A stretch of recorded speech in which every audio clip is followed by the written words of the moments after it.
नमस्कार, आप देख रहे हैं भारत टीवी लाइव और मैं क्षितिज राज। खबर बगहा से है, जहां वेदांता पब्लिक स्कूल पश्चिमी चंपारण के चौतरवा में विज्ञान के ऐतिहासिक आविष्कारों की भव्य प्रदर्शनी का आयोजन किया गया। मानव सभ्यता के विकास क्रम पर आधारित इस अद्वितीय प्रदर्शनी में छात्रों द्वारा प्रस्तुत वैज्ञानिक मॉडल दर्शकों के लिए अत्यंत शिक्षाप्रद और आकर्षक रहे। वहीं प्रदर्शनी में आग, पहिया पत्थर के औजार, स्टीम इंजन, हवाई जहाज, कंप्यूटर, स्मार्टफोन तथा इंटरनेट जैसे आविष्कारों को जीवंत रूप में प्रदर्शित किया गया।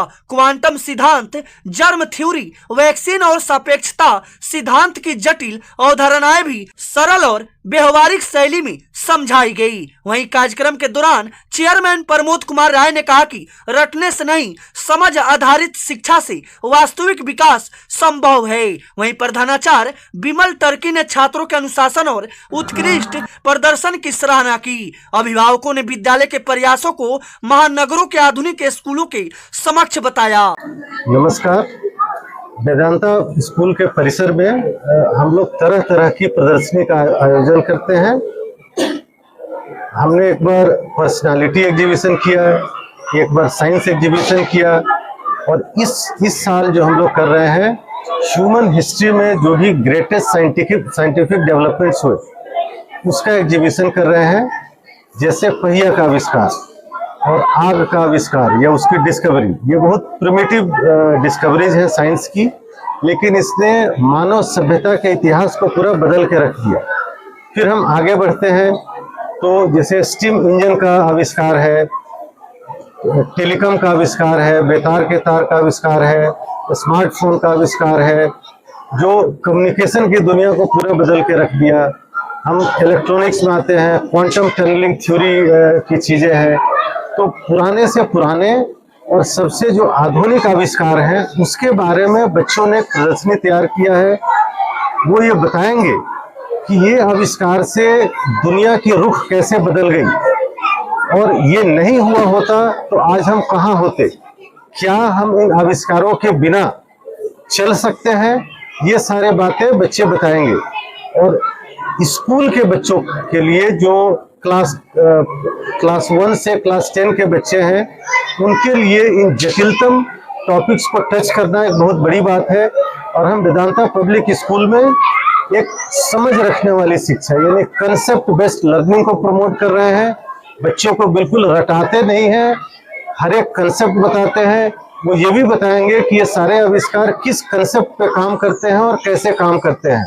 तो इस बच्चों के लिए ये एक अनूठी पहल है और इससे इनकी सोच को एक चहुमुखी दिशा मिलेगी, उनके दिमाग खुलेंगे और वो आगे आने वाले समय में वैज्ञानिक बनेंगे, अफसर बनेंगे, समाज में अपना कंट्रीब्यूशन देंगे, सोशल रिफॉर्मर बनेंगे। और इन्हीं चीजों को मद्देनजर रखते हुए इस प्रदर्शनी की शुरुआत की गई है। धन्यवाद। ये आपने हमारे दिल के करीब का प्रश्न छू लिया है। इसमें दो चीजें हैं। एक तो जहाँ सारी सुविधाएं नहीं है वहीं विद्यालय को खोलना चाहिए, तभी उसका ज्यादा मतलब है। दिल्ली मुंबई में एक नया स्कूल खोलूं तो ये केवल एक नया स्कूल होगा, बट जहाँ नहीं है वहाँ खोलना ज्यादा जरूरी है और ये हमको मालूम है, ये चैलेंज है। इसके लिए हम लोग एक अनोखी पहल करते हैं। शुरुआती दौर में सारे टर्म हम अंग्रेजी का इस्तेमाल करते हैं, लेकिन जो सिंटेक्स है वो हिंदी का रखते हैं। जैसे हम उसको बोलेंगे, बच्चे फायर से हम किसी चीज को जला सकते हैं, ये इलेक्ट्रिसिटी, हम विद्युत नहीं बोलते हैं, हम इलेक्ट्रिसिटी बोलते हैं। इलेक्ट्रिसिटी से ये सारे इंस्ट्रूमेंट चलते हैं। इससे बच्चों की सारे अंग्रेजी के टर्म्स की फैमिलियरिटी चालू होती है। उसके बाद हम अंग्रेजी का व्याकरण भी उसमें डालते हैं, सिंटेक्स डालते हैं। यदि हम अचानक से बच्चों को बोले कि 100% इंग्लिश में पढ़ना है तो बच्चों को एक इंग्लिश फोबिया पैदा होगा और वो कभी सीख नहीं पाएंगे। लेकिन चूंकि हम एक स्लो ट्रांजिशन करा रहे हैं तो वो बच्चे इसमें घुल मिल के अंग्रेजी सीख रहे हैं। सब्जेक्ट लाइन पे मैं जाऊं तो मैथमेटिक्स में अंग्रेजी का इनपुट सबसे कम है, तो मैथमेटिक्स को हम सबसे पहले इंग्लिश में ट्रांजिशन कराते हैं, उसके बाद साइंस का ट्रांजिशन कराते हैं, फिर धीरे धीरे ह्यूमैनिटीज के सब्जेक्ट का ट्रांजिशन कराते हैं। क्योंकि इस देश में भले ही हिंदी हमारी राष्ट्रभाषा है, लेकिन यदि आपको अंग्रेजी नहीं आती है तो बड़े ओहदे पे आपकी पूछ नहीं है। अंग्रेजी सीखना बहुत जरूरी है। रोके गा के हंस के हर हालत में आपको अंग्रेजी सीखना जरूरी है। और हम गांव देहात के बच्चों को, जिनके घरों में अंग्रेजी की एक शब्द नहीं बोली जाती, इस अनोखे पहल के द्वारा उनको अंग्रेजी माध्यम शिक्षा में हम ट्रांजिशन करवा रहे हैं। जैसे स्कूल में शिक्षा है ये सब्सिडाइज्ड है, ये जो कॉस्ट है उससे हम कम फी ले रहे हैं। लेकिन एक प्राइवेट संस्था होने के नाते हमारी भी बाध्यता है, हर जगह हम सब्सिडी नहीं दे सकते।